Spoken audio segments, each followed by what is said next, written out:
Arty here in the Dynasty Fantasy Football League. This is the weekly podcast that I'm doing because you guys didn't ask me to do it. So I'm going to do it because it's going to be fun.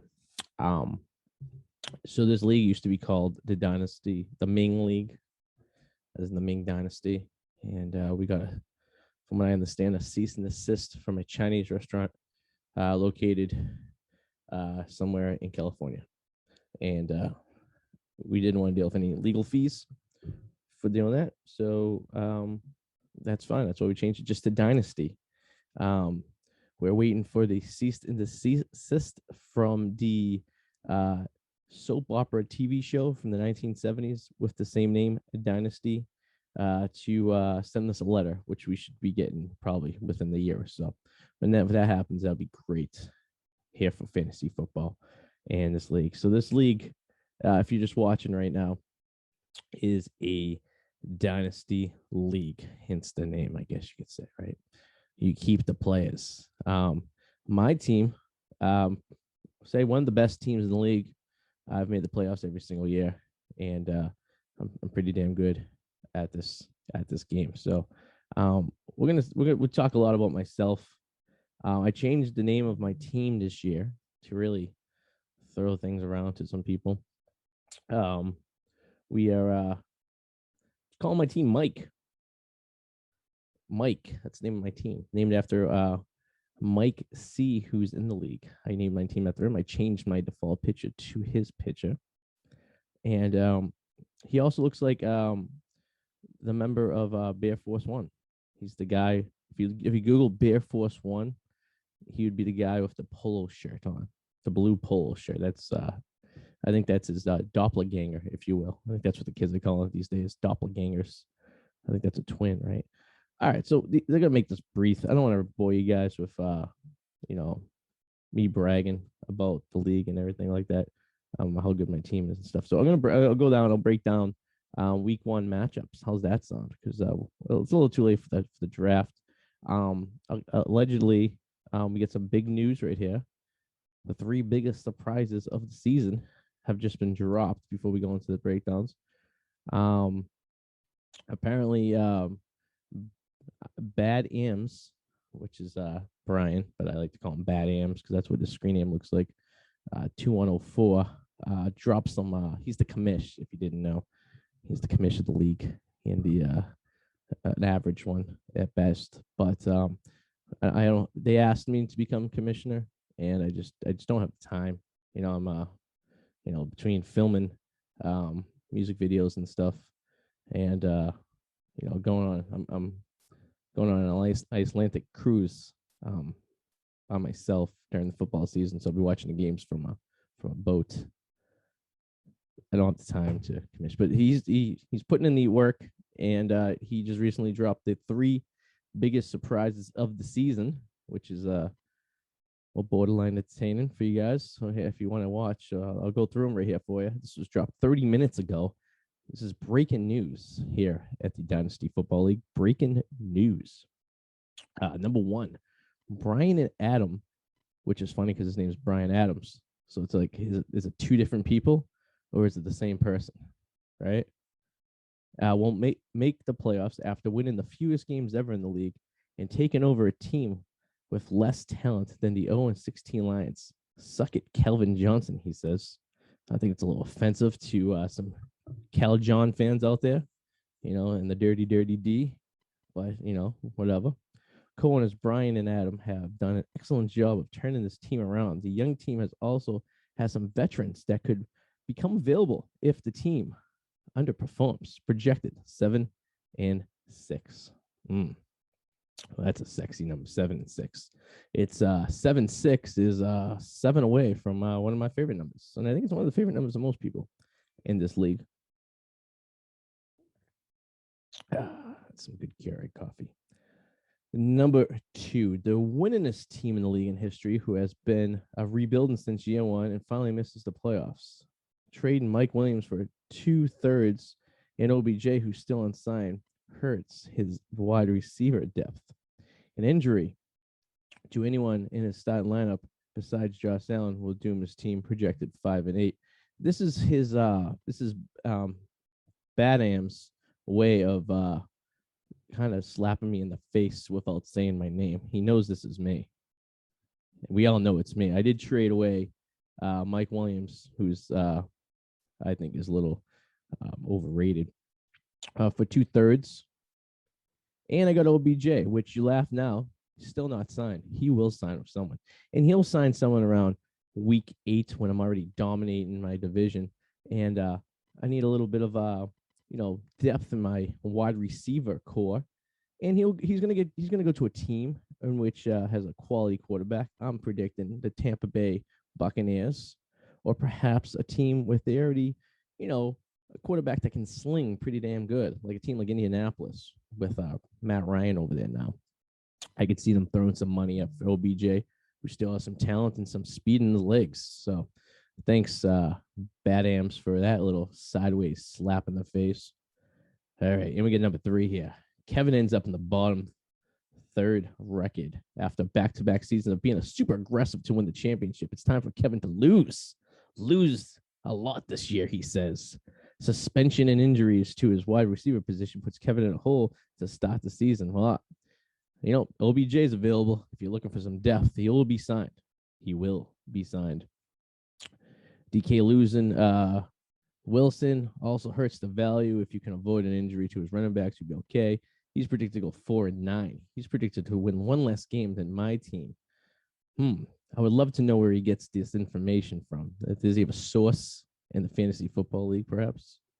Or perhaps he's just blowing smoke on his own ass. That's, like I said, I could have been the commish, but I turned it down because I'm going to be on an Icelandic cruise for most of the season. All right, so let's go to the matchups for week 1 here. It's going to be a doozy here. So we'll go to the first game right here. We got my team, Team Mike, with an impressive pitcher that he has. It's very impressive. Action shot is some like to call. And I'm going to be playing Crobbers Up. It's an interesting name.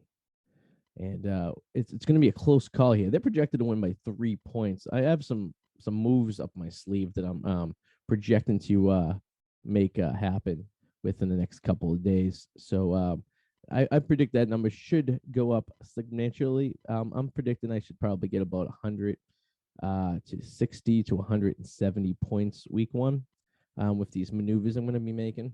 So watch out, Crowbars Up, because things are about to get wild. And when I mean wild, I mean it's going to be, I'm putting quite the splash in the pond, if you know what I mean. So that's going to be a good game for quarterback matchup. This is going to be key right here. We got my boy Josh Allen, who was arrested in college for smuggling drugs in Britain. Google it. Josh Allen, England. You get the information there. Badass mofo. Against Fields in Chicago, who, well, if there was a worse word for overrated, I would have gave it to him. So he does the advantage with Derrick Henry, who is built like a glass vase, who one bad hit could put him out for the season. He is playing the New York Football Giants, so perhaps he could put up some points there.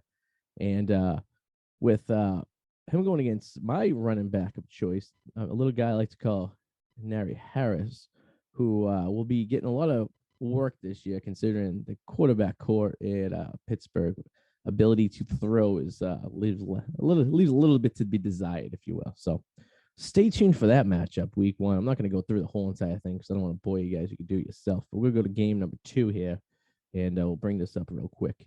And we got team, let's see, Tommy 8721, which Tommy 8721 was my nickname in high school, which is coincidental enough. It's going to be playing Team XO.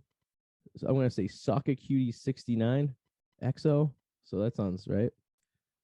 Cute. Soccer Cute. This is going to be a close matchup, too. The Soccer Cuties are projected to win by a little more than a point, 116.06 to 117.38. It's going to be a wild ride for everyone, and hang on to your laughing caps because it's going to be fun. So stay tuned for that. Matchups, we got Aaron Rodgers, who is a questionable, interesting individual. He is a interesting man. We'll put it that way. He's a man of mystery. I don't know if you've seen lately. He had a bust of of one of my favorite actors of all time, of course, Nicolas Cage in his locker. That's exciting. I wonder what that's about. Maybe he's trying to be Nicolas Cage. You know, kind of looks a little bit like him. You know, but and the quarterback will be Russell Wilson playing him. Both projected to get over 20 points here. Wilson, brand new to the Denver Broncos, will be playing at Seattle, going home. You know, a little homecoming, his first game away. Where the Seahawks suck, so he should be able to put up a lot of points. And Broncos aren't that better anyway, but they just got better because they got a better quarterback. So, hey, I wonder if Sierra's going to be there. Well, she still lives there, I bet. She probably just said, "Hey, I'm going to Denver. See you guys later." And she's probably like, "I'm staying in Seattle because she likes to see." She's a big fan of TMAC, TCOM International Airport. If you ever go out there, so no Talk C Talk. It's SEA for Seattle and TAC SeaTac. That's what it's TAC for Tacoma. I spent a night in Tacoma back in 2015. I went to a country western bar out there, which you wouldn't suspect, but there was line dancing and a lot of poor decisions made that night. So, if you're in the Tacoma area, let me know. Nice little ice cream shop down by the river. I don't think it's a river though. I think it's like the Puget Sound. I think that's what they call it out there. Geography's a little odd, but anyways, the running back matchup, which I always think is key here. We got A. Gibson, son of Charles Gibson. He used to be the anchor on Good Morning America. His son is a Washington Redskin. Washington Commander running back. He's projected to only get about a dozen points here. And Joe Mixon, of course, good old Mixon. This guy, he's either good or he's bad. Simple as that. So that's going to be a close. That game, you should watch that one. Maybe I'll broadcast that live from the podcast. Game number 3, we got the actual Mike, not the Mike that the team's named after, the actual Mike, the Keenan and Kelsey. Sounds like Keenan and Kel. I think he's playing off the old Nickelodeon show, huh? I'm going to go on a limb and say that is cute. And he's playing MBA 5, Masters in Business Administration 5. So this is I guess he has 5 Masters in Business Administration. I didn't think you need more than one, but I guess if you have to have more, then you should get as many as you can, I guess.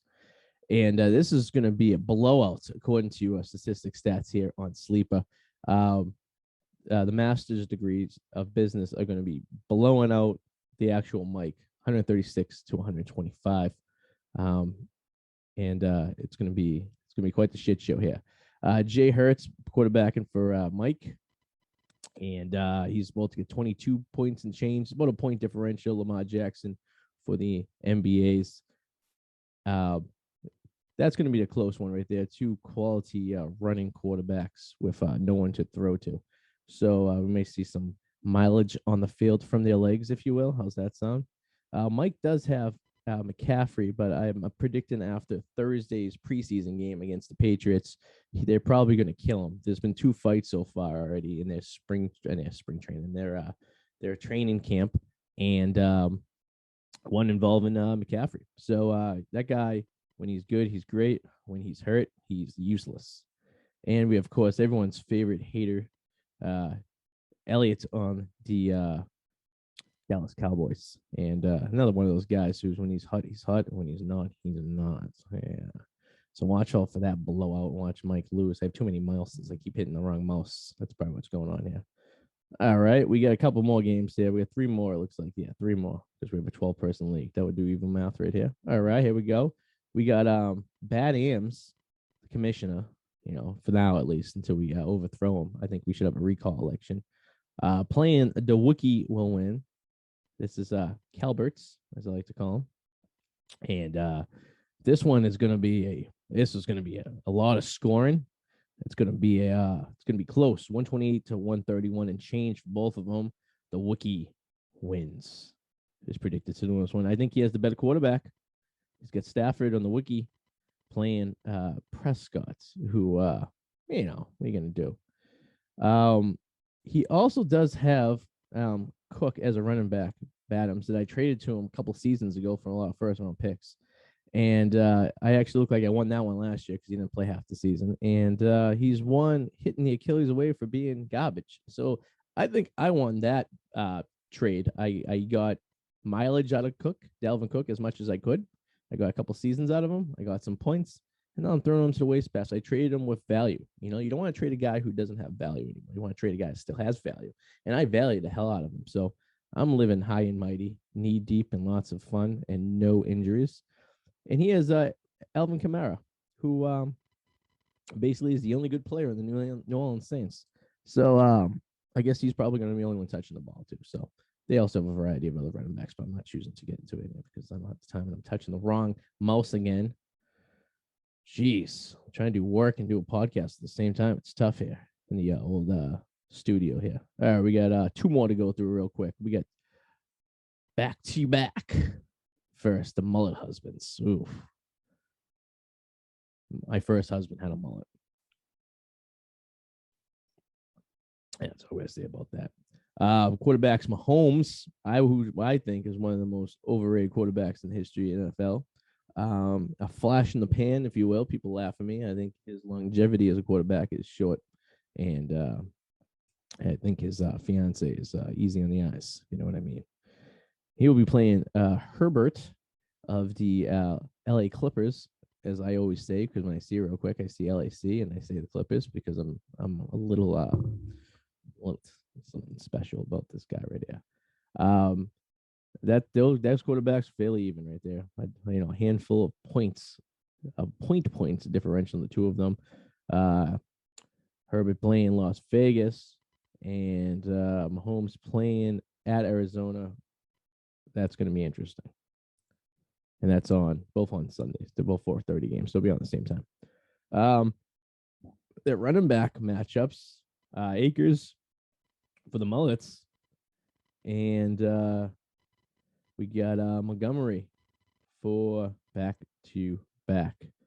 And looks like Montgomery get the advantage on there, considering it is the Bears, and all they can do is run the ball. So that'll be interesting right there, and a bunch of other stuff too. So watch that game if you're around.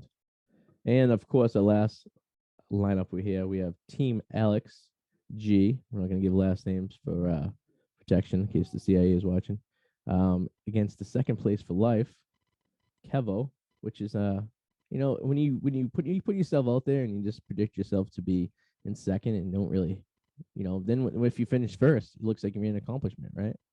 I'm more of like just placing like the horses do. Just try to get the 4th place because then anything other than that's good. So I have managed to do that every year, so I haven't had a problem doing that because my team is phenomenal and will be for the time going on. But we all can't be Team Mike.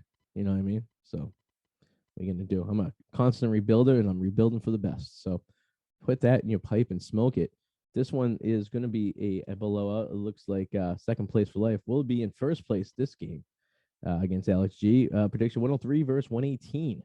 And the quarterbacks look like the matchup. I think everywhere else, second for life has the advantage. Murray, all right, quarterback playing baby Tommy B, who's only predicted to get 20 points, but I predict he's probably going to be able 43 points against the Dallas Cowboys on Sunday night football. Put me in there. 30 points, Tom Brady, right there. He's going to blow things up, and it's going to be freaking wild because he's the best right there. So, and I like how they put like domes, like on the sleeper, they have like a dome for if it's in the dome, and if they have a sun, if it's in the sun. Fun for everyone. We get Chubb for second place, and against Gordon, running back for the Denver Broncos. Running back core is weak. This might be an upset, though. I see Tom Brady throwing up redonkulous points. I see Kyle Murray getting negative points. I think he's going to have -5 points. I think he's going to do so bad. They're going to actually bench him. And I think Tom Brady's going to, his back's going to hurt Monday morning for carrying Team Alex G. So there's my predictions of the week right there. Hope you guys enjoy it. we may have another one of these matchups after week 1. If you guys like, I know you guys were dying for me to do a little podcast here for you guys. So your wish is my command. I've done what I could do. I've done all I can do for the Dynasty League, which I'm putting out a ballot out there to change the league's name to Bear Force One. And I hope you guys can jump on board for this. And I hope you guys enjoyed the views. And if you want to support my team in any shape or form, feel free to email me at arty@arty84.com with your donation. So thank you guys. And this is Team Mike, aka Arty84, aka G Money Funny, aka our dog. Signing off. I'll see you guys in a couple weeks later.